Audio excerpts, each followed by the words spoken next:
నమస్తే అండి. This is doctor Swathi, fertility specialist, Matrutva fertility centre, Proddatur branch.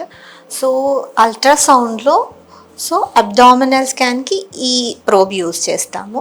So vaginal స్కాన్కి ఈ ప్రోబ్ యూస్ చేస్తామన్నమాట. సో ఇది వన్ ఆఫ్ ద పిక్చర్. దీంట్లో మనకి ఇది యూట్రస్, ఇదంతా యూట్రస్ అన్నమాట. ఇది యూట్రస్. అల్ట్రాసౌండ్ వెజైనల్ స్కాన్లో మనకి యూట్రస్ ఈ విధంగా కనిపిస్తుంది, అంటే గర్భసంచి. సో ఈ స్కానింగ్లో ఈ పేషెంట్కి వచ్చేసి మనకి ఇది పాలిప్ అనేది గర్భసంచి లోపల ఉంది అన్నమాట. సో దీనికి మనం సర్జరీ చేయాలి. ఇన్ఫర్టిలిటీ ట్రీట్మెంట్ తీసుకునే వాళ్ళకి గర్భసంచి లోపల పాలిప్ అనేది ఉంది అని అంటే డెఫినెట్గా సర్జరీ చేసి దీన్ని రిమూవ్ చేస్తాం. చూసారా, ఇది గర్భసంచి లోపల భాగాన్ని డిస్టర్బ్ చేస్తూ ఉంది, కంప్రెస్ చేస్తూ ఉంది. సో అందుకు దీన్ని మన సర్జరీ చేసి ఎంత చిన్నదైనా సరే దీన్ని రిమూవ్ చేస్తేనే నెక్స్ట్ మన ప్రెగ్నెన్సీ వచ్చే ఛాన్స్ ఉంటుంది, నిలబడిన అబార్ట్ కాకోకుండా ఉంటుంది అనమాట. సో ఇది 3D పిక్చర్. 3Dలో చూడండి ఎంత బాగా కనిపిస్తుందో పాలిప్ అనేది. ఇదంతా యూట్రస్, గర్భసంచి, ఇది పాలిప్. ఇందాక మనం ఏదైతే 2D పిక్చర్లో చూసామో ఇది 3D పిక్చర్లో మనం చూస్తున్నాం అనమాట. ఇది కూడా 3D పిక్చరే. ఇక్కడ సెంటర్లో బాగా కనిపిస్తూ ఉంది. సో ఇది చూసారా, ఇంతకుముందు మీరు చూసిన యూట్రస్ వచ్చేసి ట్రయాంగిల్ షేప్లో కనిపించింది మనకి. ఇది చూడండి ఈ షేప్లో కనిపిస్తుంది, అంటే ఇది మధ్యలో ఇదంతా పొర అనమాట. సో దీన్ని సెప్టేట్ యూట్రస్ అంటారు. దీన్ని మనం రిసెక్ట్ చేసి తీయాల్సి వస్తుంది. సో అదే యూట్రస్ మనం ట్రాన్స్ అబ్డామినల్ స్కాన్లో తీసామన్నమాట. సో ట్రాన్స్ అబ్డామినల్ స్కాన్లో ఇలా కనిపిస్తూ ఉంది అది. సో చూసారా, ట్రాన్స్ అబ్డామినల్ స్కాన్కి ట్రాన్స్ వెజైనల్ స్కాన్కి డిఫరెన్స్. సో మనకి క్లారిటీగా తెలియాలి అని అంటే ట్రాన్స్వెజనల్ స్కాన్లో మనకి బాగా డిపిక్ట్ అవుతుంది. యూట్రైన్ అనామలీస్ కానీ ఫైబ్రాయిడ్స్ కానీ ఏమున్నా క్లియర్గా తెలుస్తాయి. సో అబ్డామినల్ స్కాన్లో మనకి అల్ట్రాసౌండ్లో ఈ విధంగా యూట్రస్ అనేది కనిపిస్తుంది, ఓవరీస్ అనేది ఈ విధంగా కనిపిస్తుంది.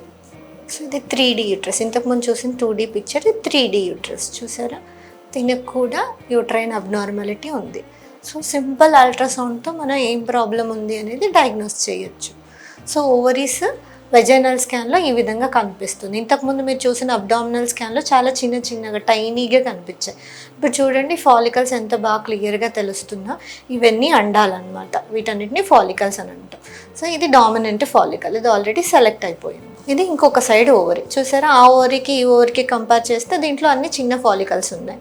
దీంట్లో ఆల్రెడీ డామినెన్స్ స్టార్ట్ అయిపోయింది. సో రైట్ ఓవరీలో ఆల్రెడీ ఫాలికల్ అనేది పెరుగుదల ఏర్పడిపోయింది. చూడండి, ఓవేరియన్ సిస్ట్ అనేది అండాశయంలో నీరుగడ్డ అన్నమాట. సో ఈ విధంగా కనిపించవచ్చు మనకి. సో కంపల్సరీ అందుకే అందరికీ మనము Day 2 స్కానింగ్, Day 3 స్కానింగ్ అనేది చేయిస్తామన్నమాట. ఇలాంటి సిస్ట్ ఏమన్నా ఉన్నాయనుకోండి ట్రీట్మెంట్ అనేది స్టార్ట్ చేయం. ఒకవేళ ఈ సిస్ట్ పెద్ద సైజు ఉందనుకోండి, 6 సెంటీమీటర్స్ కన్నా ఎక్కువ ఉంది అని అంటే సర్జరీకి వెళ్ళాల్సి వస్తుంది. చిన్న సైజ్ అంటే టాబ్లెట్స్తో మనకి తగ్గుతుంది. ఇది అదర్ సైడ్ ఓవరీ ఇలా ఉంది, ఇంకొక సైడ్ ఓవరీలో సిస్ట్ ఉంది.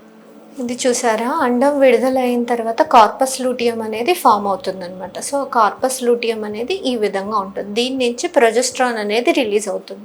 ఈ ప్రొజెస్ట్రాన్ అనేది మనకి ప్రెగ్నెన్సీ ఒకవేళ వచ్చింది అని అంటే ఇది ఇలాగే కంటిన్యూ అవుతుంది 3వ నెల వరకు. ఇక్కడి నుంచే మనకు ప్రొజెస్ట్రాన్ సప్లిమెంట్స్ అనేది వస్తుంది. అంటే మాయ ఏర్పడేంత వరకు ఓవరీనే, ఈ అండాశయమే ఈ కార్పస్ లూటియం ద్వారా ప్రొజెస్ట్రాన్ సప్లిమెంట్ చేస్తూ ప్రెగ్నెన్సీని సపోర్ట్ చేస్తుంది అనమాట. సో ఓవరీ అనేది ఇలా కనిపిస్తుంది, ఫాలికల్స్ అనేది ఇలా కనిపిస్తుంది. వీటిని యాంట్రల్ ఫాలికులర్ కౌంట్ అని అంటాం అనమాట. అది లెఫ్ట్ ఓవరీ, ఇది right ovary. So uterus. So చూసారు కదా, ట్రాన్స్వెజైనల్ స్కాన్కి ట్రాన్స్ అబ్డామినల్ స్కాన్కి చాలా డిఫరెన్స్ ఉంటుంది. అందుకోసం ఫాలికులర్ స్టడీ కంపల్సరీ ట్రాన్స్వెజైనల్ స్కాన్లో చేయించుకోవడం బెటర్ అనమాట.